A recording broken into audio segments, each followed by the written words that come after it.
Got to bring in Fox NBA analyst Slick Rick the Bucher, but Acho, does KD deserve blame for James Harden's exit? No, he doesn't. Yeah, Sale, surprise. KD does not deserve the blame for James Harden's exit. However, KD did cause James Harden's exit. Kyrie did cause James Harden's exit. Can I break something down for y'all? Sal, one of the greatest therapy lessons I've ever learned is the difference between cause and blame. You can cause someone to do something. An action might cause someone to do something, but everyone is responsible for their own reaction. And as opposed to reacting, we all need to just act, because you have agency over your own life. You have agency over your own decisions. I could do the same thing to 50 different people and might see 50 different responses. So there is a huge difference between cause and blame. Just because something was caused does not mean the person who caused it is to be blamed for the reaction. Greatest therapy lesson I've learned thus far. Love that. So why is it applicable? Because I do think KD and Kyrie caused James Harden to depart. Why? Because KD and Kyrie, they set the situation. More importantly, Kevin Durant set the situation. Sal, if I'm about to go over to your house, big dog, and I tell you this, I say, hey, Sal, man, I don't like dogs. Then I would appreciate it if, when I came over to the crib, you had your dog in the corner, you had your dog taken care of. Kev, if I told you this, I'm allergic to cats. I would hope that you would make the home that I'm about to come visit in some way more inclusive for me to be there. Hey, Sal, I'm allergic to shellfish. If I come to your crib and you got shellfish, I'm out.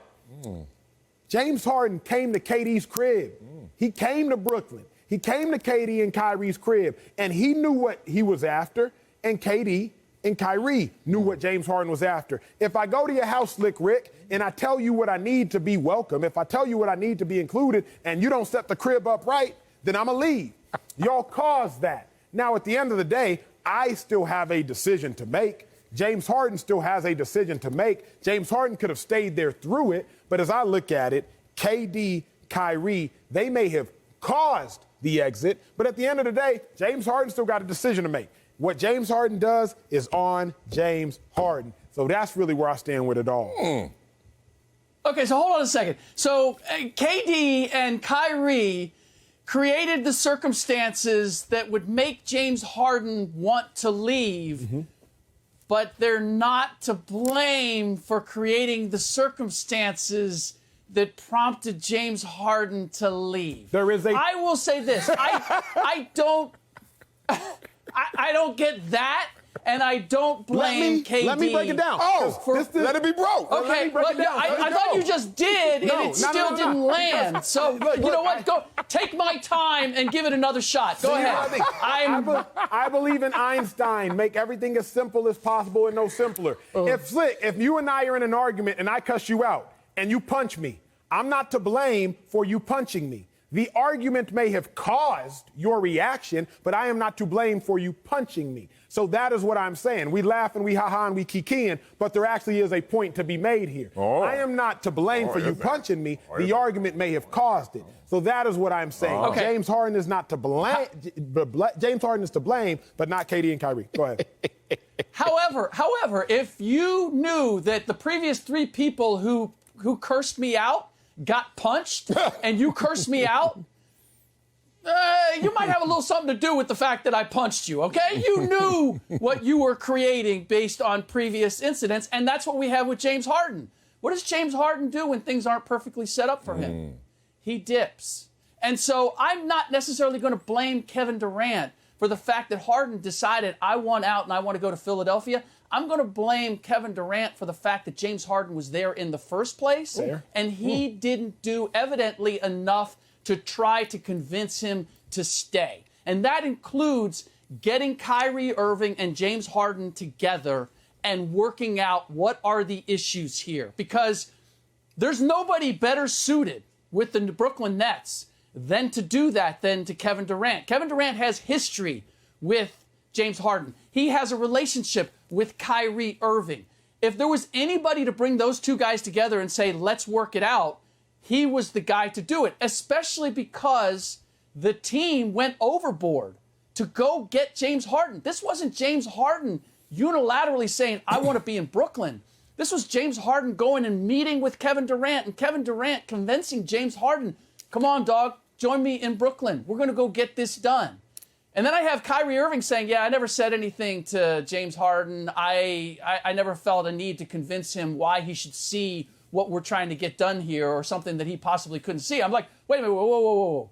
No. You do have a responsibility. If you believe that you can win a championship with James Harden, then you have a responsibility if he doesn't see that or he loses sight of that at some point to make him or allow him to see what it is that you see. And Kevin Durant is at the heart of all that. If Kyrie Irving doesn't have the kind of relationship that allows him to go to James Harden and say, listen, this is what we're capable of doing. Don't jet on us. Maybe Kyrie doesn't have that relationship, but Kevin Durant does. So from everything that I'm hearing, like Kevin Durant just went, oh, so I guess he doesn't like being here. Well, you know what? If you don't want to be here, see you later, James. You got the Brooklyn Nets to invest in James Harden. You got skin in the game as a result of that. KD, you needed to do more, at least attempt to do more to keep him there. I blame him for not making that attempt, even if it ultimately wouldn't have been fruitful. Man, I got to step in the middle of this. You guys have made some great points. I'm going to get back to some of Acho's points about cause and blame later. I'm going to table that right now to just simply answer this question. Man, y'all can't be blaming KD for everything just because he's the best basketball player on every team he's on. And it seems like that's what's going to be a part of his legacy. It's going to be attached to his legacy. Issue with Draymond. And Draymond has issues with a lot of people. But somehow, some way, we're going to blame Kevin Durant when we see there's a common denominator elsewhere. Just like there's a common denominator elsewhere in this situation. Y'all know what this trade was, right? It was the Sixers trading a guy that quit on their team in Ben Simmons for a guy who quit on his last two teams in James Harden. And if you think about it, James Harden not only has quit on his teams before, now two, but on players and the homies as well. Ask CP3 about James Harden and how that went down. Ask Russell Westbrook and James Harden how that went down. And then the city of Houston, how that go down. How it go down in Brooklyn. And now we're going to look at all of that in totality and say, yeah, it's your fault, KD. You can't make somebody quit. I didn't cause you to quit. You can't blame me if you quit. And that's the only thing I have an exception with Acho's example. I love that therapy lesson, but it also told me why Acho's never been invited to my house and never is coming over, because he got too many damn demands. He told me to tie up a dog, tie up a cat, and make sure we ain't eating no shellfish. What the hell? You can stay at home for all that. DoorDash, please. I don't need Acho at the crib. But in all seriousness, come on, man. This is like some clout chasing kind of argument. Like, who's the best basketball player there? Well, everything's his fault. That's not how it goes in relationships. If James Harden's not in, no one can force him to be in. And if you look at his resume, it seems like there's been more than KD doing that. So here's my issue, Sel. Yeah. And to some degree, we're all singing along the same lines, just different tunes, different harmonies. I do think Kyrie Irving's lack of presence in Brooklyn is the cause of James Harden's departure. I'll give you some of that. James Harden wanted to go to Brooklyn to play on a big three. James Harden wanted to go to Brooklyn to play on a championship team. There is no big three, and without the big three, they are not a championship team, and that caused James Harden to think, you know what, I got to dip. But at the end of the day, I subscribe to the notion that everyone takes agency over their own actions. So James Harden still has to take agency over his own action. But being real, if Kyrie's vaccinated and playing, James Harden ain't going anywhere. But again, James Harden didn't sign up for this. He didn't leave Houston to go to Brooklyn to play with 1.5 superstars. He left Houston to go to Brooklyn to play with 2 superstars. And he didn't leave Houston to go to Brooklyn to now have to carry the entire load like he was doing in Houston. Now he's getting injured, which he did last season. KD's getting injured. KD's healthy. Then Harden's healthy. Then Harden's injured. Then he didn't leave Houston to go to a similar situation. He left Houston for a different situation. So I understand the cause of James Harden's departure. I'm just saying, you know what? Let me simmer down. Let me settle down. Slick, the only place I differ with you is KD can't be blamed, because at the end of the day, James Harden, a grown man, that made a grown man decision, and that grown man chose his decision to leave. KD didn't tell him to leave. He chose his own decision. Okay, so ultimately in any relationship, It takes two. It takes two to make it. It takes two to break it. And I think we're trying to make this clean cut of it's either KD's fault or it's Harden's fault or it's somebody in particular's fault. They all have a part in this. And this is what I love about doing the show with you guys. Because, I prepare, right? But sometimes you guys just, you give me the material that I need to do this.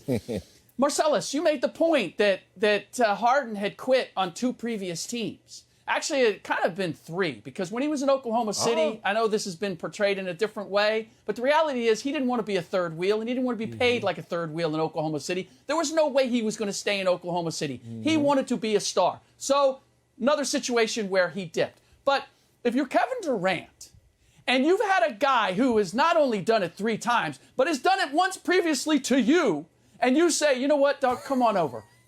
You can't be surprised that the quitter quit on you again. You can't. So you have to take partial responsibility for this damn thing that ultimately happened. And here's the thing, Acho. I agree with you in terms of both sides have a responsibility in this. If I punch you because you cursed me out, yes, I have a responsibility for that action because it was ultimately my action. But Kevin Durant knew what he was getting and ultimately didn't try to make the most of what he asked the Brooklyn Nets to do. He went to this would be the same as LeBron James. And I give him and Anthony Davis credit. Those guys recruited Russ Westbrook to LA. They can't now say, hey, man, this isn't working. What's up with this dude? They can't. They may think it privately, publicly. They went out and recruited him. It's the same thing with Kevin Durant. Damn. You can't just turn around and go, oh, well, I'd rather just have guys who want to be here and I'm excited. It's like, no, man, you thought this guy was excited to play with you. Yeah. You went and recruited him. So the fact that this is falling apart, some of that has to be the responsibility of Kevin Durant because he was the one who created it. You think the Brooklyn Nets wanted to spend all those assets to get James Harden when they already had Kyrie and KD? There's no way. They did that to please Kevin Durant. Wow. Slick Rick. I didn't know you were so cold-hearted. Cold-blooded Scroogey. Oh, my God. So you don't believe in second chances, it sounds like. Because Kevin Durant, if it happened to him in OKC before, all he wanted to do was give his dog, his boy in his relationship, his interaction, a second chance. Now, let me give you an example to really undermine everything you just said. Even though I thought everything you said was amusing and amazing. It doesn't always take 2 to tango. It doesn't. I hate when people say that because they don't know what I've been through. Okay, let me give you an example. Damn it. Here's a relationship that really happened and occurred to me in college, my first heartbreak. And I still feel it right now, damn it, and it happened in college. Don't look at me like that, Acho. I know I'm happily married. Shut up. It was an ex that came into my ex's life. She dated him in high school, right? She used to tell me about him like that's the homie, and, you know. You can't tell her to get rid of everybody in her past, but you got your eye on this one dude because she keeps saying he the homie. And I was like, all right. Sound phony. So then all of a sudden, one day she calls me. She's like, I'm just torn. I really care for you, but I just can't get him out of my life, out of my head. And she went there. Now, I was in love at the time. It didn't take 2. I didn't do anything to undermine that relationship. I didn't detour that relationship. I didn't break that relationship off. It was all on her, just like it's all on James Harden. But you circle back. No, draft day, Marcellus. Marcellus, this is why you continue to think, Marcellus, this is why you continue to think of that relationship. Because you think that relationship, that breaking of that relationship, those two getting together, she did that, was done to you. But what did you tell me? What did you just tell me now when you described her description of the relationship? She was fine? You didn't believe it. You knew what was coming. You just didn't want to acknowledge it. You were hoping that all the signs were not really the signs. So, dog, her going and doing what you thought she might do, even though you hoped she wouldn't do it, that ain't on her, bruh. Turn off the TV. That's on you. Damn, Slick. Habitual line step up here. Damn, Slick. What is Slick doing to me? Oh, man, I will say her name right now, but she got what's coming to her. We gotta go to break, man. Marcellus got it. Oh, let me gather myself once again. Damn, Slick. Yeah, Marcellus got to Need to collect come on himself. more often. Help me in my real life. Before we let you go, though, Slick, we all know you're a long-suffering Bengals fan, and I know you're smiling ear to ear right now. 2 days away from the Super Bowl right here in Los Angeles. Slick Rick, give us your prediction. What do you need? You need a win? You need a score? I'll give it to you all. 24-21. Bengals, Evan McPherson, once again coming through with the game-winning field goal. Okay. Man, the Bengals going to treat you like my ex did. Break your heart. They ain't winning.